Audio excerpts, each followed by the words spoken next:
મારી સાથે મેહુલ બોગરા જોડાયા છે। મેહુલભાઈ, આ વિડીયો ક્યારનો છે, હકીકત છે શું? આપ વકીલ છો, લર્નેડ વકીલ છો, કાનૂનને જાણો છો, એટલે પૂછી રહ્યો છું। રોનકભાઈ, આ આજનો વિડીયો છે અને સમય હતો સવારે 5 થી 7:30 વાગ્યાનો।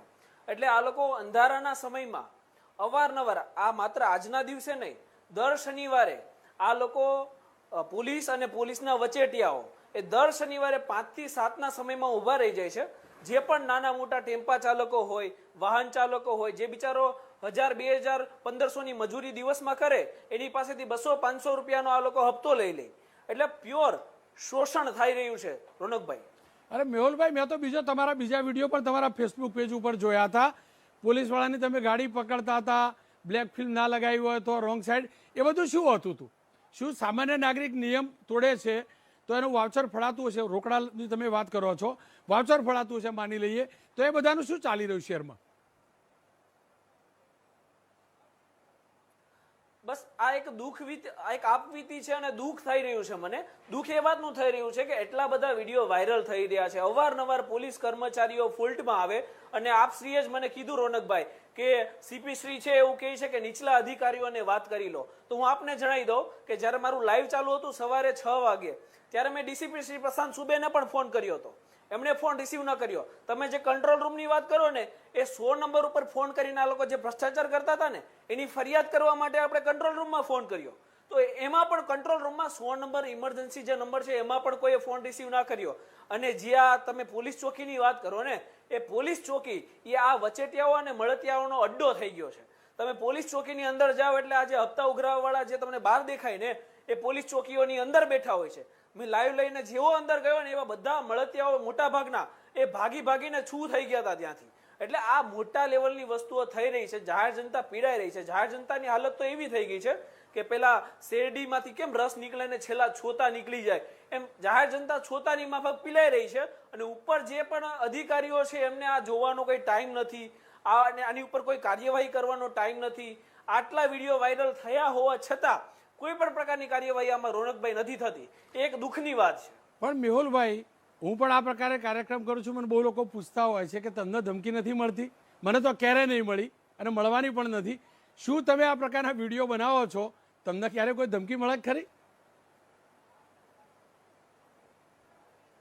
એ તો સારા કામ કરો ને તો એમાં તો રોડા આવવાના જ। એ પણ વિડીયો છે જે મને મારી નાખવાની પણ ધમકીઓ મળે, કારણ કે આમના વચેટિયાઓ છે, એમના ધંધા બંધ કરાવીએ છીએ ને, તો એ તો ધમકીઓ મળવાની છે, પણ એનાથી કોઈ ફરક નથી પડતો। પણ આ જે 10, 15, 20 હજાર પગારવાળા જે મહિને 2 લાખ રૂપિયા છાપી દે છે ને, એમના ધંધા બંધ કરી દેવાના છે। અને એ જ આપણો એક મુહિમ છે અને એ જ આપણી જાગૃતિની મુહિમ આપણે આગળ કન્ટિન્યુ ચલાવવાની છે રોનકભાઈ। તમે આ વાયરલ જે વિડીયો અપલોડ કર્યો અથવા તો ફેસબુક લાઈવ કર્યું હશે, એના પછી ટેમ્પો ચાલકોનો પણ તો મળ્યા હશે, તેમનું શું કહેવું હતું? કેમ એ લોકો રૂપિયા પૈસા આપે?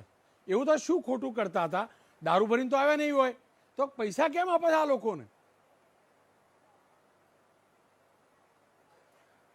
એમાં એવું છે કે આ વર્દી છે ને રોનકભાઈ, એનો ડર બહુ જાહેર જનતામાં બેસી ગયો છે। કોઈ ખાખી પહેરી હોય અને ખાખી વાળો તમે આ લોકો સાથે જે વર્તન કરે, ટેમ્પા ચાલકો બિચારા મને ફોન કરે, ગાળી ગલોચ સિવાય તો વાત નથી થતી। એટલે આ લોકો શરૂઆતથી જ એ લોકોને એ હદ સુધી ડરાઈ દે ને કે તૂતા કરીને, ગાળી ગલોચ કરીને, કે પેલા બિચારાઓ પાસે કોઈ ઓપ્શન જ નથી રહેવાનો। જો એ વિરોધ કરશે ને તો એવું થશે કે કાલે સવારે ઉઠીને કોઈ પણ બહાને બધા નિયમોનું પાલન કર્યું હશે, આરસી બુક, વીમો, ડ્રાઇવિંગ લાયસન્સ બધું હશે ને, એમ છતાં આ જનરલ ક્લોઝ જે આવે ને 177 મોટર વ્હીકલ, એમાં પણ આ લોકોના મેમા બનાવશે, વાહન ડિટેન કરી લેશે। એટલે પેલો બિચારો જે નાનો ટેમ્પા ચાલક છે, એ રોજબરોજની ટેમ્પા ઉપર 500,000ની મજૂરી કરે છે, એ આરટીઓના ધક્કા ખાશે, ટેમ્પો છોડાવવા જશે કે પછી શું કરશે? એટલે લોકોની એક મજબૂરી બની ગઈ છે કે આ લોકોના ત્રાસમાંથી મુક્ત થવું હોય તો આને 50, 100 રૂપિયા, 500, 200 રૂપિયા તો દેવા જ પડશે। નહીં મેહુલભાઈ, તમે આ ફેસબુક લાઈવ કરો એટલે બહુ બધા લોકો કોમેન્ટ્સ કરતા હશે, વાહ મેહુલભાઈ બહુ સારું કર્યું, આ જ કરો। આ લોકો કેમ પછી આવું નહીં કરતા? કેમ એ ક્રાંતિ નથી આવતી? કેમ લોકો જાગૃત નથી થતા? લોકો પણ ક્રાંતિની શરૂઆત રોનકભાઈ કહીએ ને તો થઈ ગઈ છે। આ જે વિડીયો મેં તમને અત્યારે જે આજનું મારું જે લાઈવ છે ને, એ આખા લાઈવનો શ્રેય ત્યાંના લોકલ પબ્લિકને જાય છે। ઓલરેડી 5-6 લોકોએ ત્યાં રેકી કરી હતી સવારે વહેલા 5 વાગે ઉઠીને. એ 5 લોકો છે એને જ મને ત્યાં ફોન કર્યો હતો કે ભાઈ અહીંયા આ ઘટના બની રહી છે. મારા માર્ગદર્શન હેઠળ એમને ત્યાં રેકી કરીને બધા એવિડન્સ બનાવ્યા. એટલે જાગૃતિની શરૂઆત થઈ ગઈ છે. ઘણા લોકો ડરી રહ્યા છે. ડરના એ કહેવાય ને કે એક જુસ્સો નથી, પણ ધીમે ધીમે એ જુસ્સો અને જાગૃતતા આવી રહી છે. અને આ જે બધાના આ લોકોના જે ધંધા છે ને પોતાના ગજવા ભરવાના માત્ર ને માત્ર, આમાં 60 થી 70% આ રેશિયો છે રોનકભાઈ. 30 થી 40% જ ઈમાનદારીનો રેશિયો છે, બાકી 60 થી 70% બેમાનીનો રેશિયો છે. એટલે એ લોકોના ધંધા ચોક્કસપણે બંધ થઈ જવાના છે. જાહેર જનતા આપના ટેલિવિઝન મારફતે, એબીપી અસ્મિતા મારફતે હું ચોક્કસથી જણાવીશ કે જ્યાં પણ આવું બને ને તો આમના વિડીયો બનાવો. તમારો અવાજ મેહુલ બોગરા બનશે. પણ જ્યાં પણ આવું બને વિડીયો બનાવો, મને મોકલાવો. અને હું મેહુલભાઈ આ વિડીયો બીજી વિન્ડોમાં વિડીયો બતાવતો હતો અને ભાગ એટલે પેલા મિલ્ખા કરતો પણ વધુ સ્પીડથી પેલા ભાઈ ભાગતા દેખાતા હતા. જો તો ખરા સ્પીડ તો જુઓ, ગતિ તો જુઓ. આ ભાઈ હતા કોણ? આ પેલી ટ્રેનિંગ લેવાય ને દોડવાની, કદાચ રોનકભાઈ તો અહીંયા કામ આવી જતી હોય ને બેમાનીના કામમાં. એટલે એ ભાઈ કોણ હતા એ તો ખબર જ નથી પડી. એ વચેટિયા હોય કે મળતિયા હોય, કારણ કે માસ્ક બાસ્ક પહેરીને એ ભાઈ કમ્પ્લીટ આવ્યા અને ચોકીમાંથી એ જે રોકેટ લોન્ચર લોન્ચ થાય એટલી સ્પીડમાં એ ભાગ્યા છે. એટલે આ જે ટ્રેનિંગ લેવાતી હોય એનો દુરુપયોગ સદુપયોગ જે કહેવાય એ આ રીતે થઈ રહ્યો.